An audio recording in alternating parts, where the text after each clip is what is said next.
Hello दोस्तों, welcome back to परीक्षा पीठ। आज का हमारा टॉपिक है भारत की नदियाँ, महत्वपूर्ण तथ्य, उद्गम और सहायक नदियाँ। तो चलिए शुरू करते हैं अपने टॉपिक को। उससे पहले हम थोड़ा-सा नदी तंत्र का वर्गीकरण कर लेते हैं। तो भारतीय नदियों को 2 भागों में बाँटा गया है, हिमालयी नदियाँ और प्रायद्वीपीय नदियाँ, ठीक है? ये नदियाँ हिमालयी नदियाँ क्या हैं? तो ये नदियाँ वर्ष भर बहती हैं, सदाबहार नदी हैं, ठीक है? जैसे गंगा, सिंधु और ब्रह्मपुत्र नदी, ठीक है? और प्रायद्वीपीय नदियाँ क्या हैं? तो ये वर्षा पर निर्भर करती हैं और गर्मियों में सूख सकती हैं, जैसे गोदावरी, कृष्णा और नर्मदा नदी, ठीक है? हिमालय नदियाँ ऊँचे पर्वतों से निकलती हैं और गहरे गार्ज का निर्माण करती, ठीक? अब हम चलिए शुरू करते हैं। तो हमारा पहला क्वेश्चन है कि गंगा नदी तंत्र देखते हैं, ठीक है? तो भारत की सबसे लंबी नदी गंगा नदी है, जिसकी कुल लंबाई कितनी है? 25-25 है, यानी 2525 किलोमीटर, ठीक? उद्गम यह गंगोत्री ग्लेशियर, भागीरथी और अलकनंदा का देवप्रयाग में जब संगम होता है, तब गंगा नदी बनती है, ठीक है? प्रमुख सहायक नदी कौन-कौन से हैं? तो दाएँ से यमुना नदी, जो सबसे बड़ी नदी है, ठीक है? सबसे बड़ी सहायक नदी है, वो मिलती है और सोन नदी मिलती है, ठीक? अब प्रमुख सहायक नदी जो है बाएँ तरफ से कौन-कौन मिलती है? तो गोमती नदी, घाघरा नदी, गंडक नदी, कोसी नदी, ठीक? कोसी नदी को बिहार का शोक भी कहा जाता है। बिहार का शोक किस नदी को कहा जाता है? तो कोसी नदी को, ठीक? आप यहाँ पर चित्र देख सकते हैं। अगला क्वेश्चन, सिंधु नदी तंत्र, ठीक है? तो उद्गम ये मानसरोवर झील तिब्बत से निकलती है। कहाँ से निकलती है? मानसरोवर झील तिब्बत से निकलती है। यह लद्दाख से होते हुए पाकिस्तान में प्रवेश करती है। पंचनद सहायक नदी कौन-कौन से हैं? झेलम, चिनाब, रावी, व्यास और सतलुज, ठीक? सिंधु जल समझौता 1960 में हुआ था। भारत केवल 20% जल का उपयोग कर सकता है। इस समझौते में क्या था कि भारत केवल 20% जल का उपयोग कर सकता है।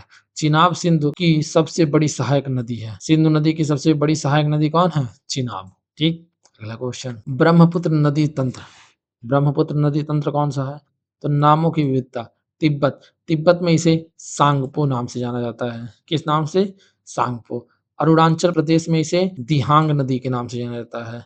असम में इसे ब्रह्मपुत्र नाम से जाना जाता है और बांग्लादेश में इसे जमुना नदी के नाम से जाना जाता है।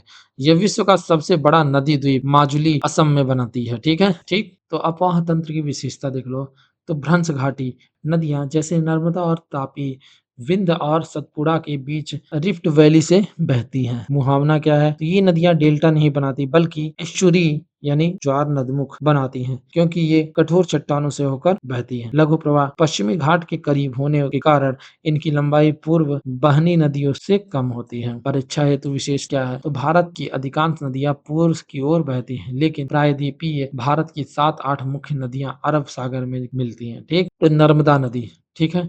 तो नर्मदा नदी को एमपी की जीवन रेखा यानी मध्य प्रदेश की जीवन रेखा भी कहा जाता है। ये उद्गम कहाँ पर है? तो मध्य प्रदेश के अमरकंटक पहाड़ियों मैकाल पर्वत से यह निकलती है।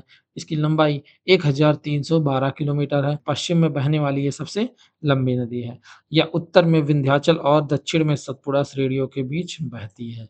सहायक नदी क्या-क्या है इसकी? तो इसका तवा सबसे लंबी सहायक नदी है। हिरन, सेर, शक्कर ये सब इसके सहायक नदी है, ठीक? धुआंधार जलप्रपात मध्य प्रदेश के जबलपुर के निकट नर्मदा नदी भेड़ाघाट के प्रसिद्ध संगमरमर की चट्टानों के बीच से गुजरती है और भव्य धुआंधार जलप्रपात का निर्माण करती है, ठीक? इसको आप याद रखिएगा। अगला क्वेश्चन है कि तापी नदी। तापी नदी का उद्गम कहाँ पर है? तो यह मध्य प्रदेश के बैतूल जिले के मुल्ताई से निकलती है। इसे नर्मदा की जुड़वा कहा जाता है। इसकी लंबाई 724 किलोमीटर है। प्रमुख बांध उकाई बांध और काकरापार परियोजना गुजरात, ठीक? अगला क्वेश्चन, माही नदी। तो माही नदी क्या है? तो कर्क रेखा को 2 बार काटने वाली नदी है। माही नदी की विशेषता क्या है? कि ये कर्क रेखा को 2 बार काटती है। मध्य प्रदेश के धार जिला की विंध्य श्रेणी से यह निकलती है। यह मध्य प्रदेश, राजस्थान और गुजरात से होकर बहती है। यह खंभात की खाड़ी अरब सागर में गिरती है। महत्वपूर्ण तथ्य, भारत की एकमात्र नदी जो कर्क रेखा को 2 बार काटती है, ठीक? अगला क्वेश्चन, साबरमती नदी। तो उद्गम क्या है? तो ये राजस्थान के उदयपुर जिले के में अरावली श्रेणी से निकलती है। अहमदाबाद और गांधीनगर इसी नदी के किनारे स्थित है। यह गुजरात की सबसे महत्वपूर्ण और औद्योगिक रूप से प्रदूषित नदियों में से एक है। साबरमती आश्रम महात्मा गांधी का ऐतिहासिक आश्रम इसी नदी के तट पर स्थित है। अगला क्वेश्चन है, लूनी नदी मरुस्थल की गंगा इसे कहते हैं, ठीक है। अंत प्रवाह, उद्गम, यह अजमेर राजस्थान की नाग पहाड़ी से निकलती है। यह नदी समुद्र तक नहीं पहुंचती बल्कि गुजरात के कच्छ के रण में विलुप्त हो जाती है। महत्वपूर्ण तथ्य क्या है, बालोतरा राजस्थान तक इसका पानी मीठा होता है, उसके बाद यह खारा हो जाता है। इसे लौड़ाद्री के नाम से जाना जाता है, ठीक। अगला क्वेश्चन, अन्य महत्वपूर्ण छोटी नदियां देखो। शरावती नदी, तो शरावती नदी कहाँ पर है, तो ये कर्नाटक में स्थित है और इसी नदी पे जोग जलप्रपात स्थित है जो भारत का सबसे ऊंचा जलप्रपात है।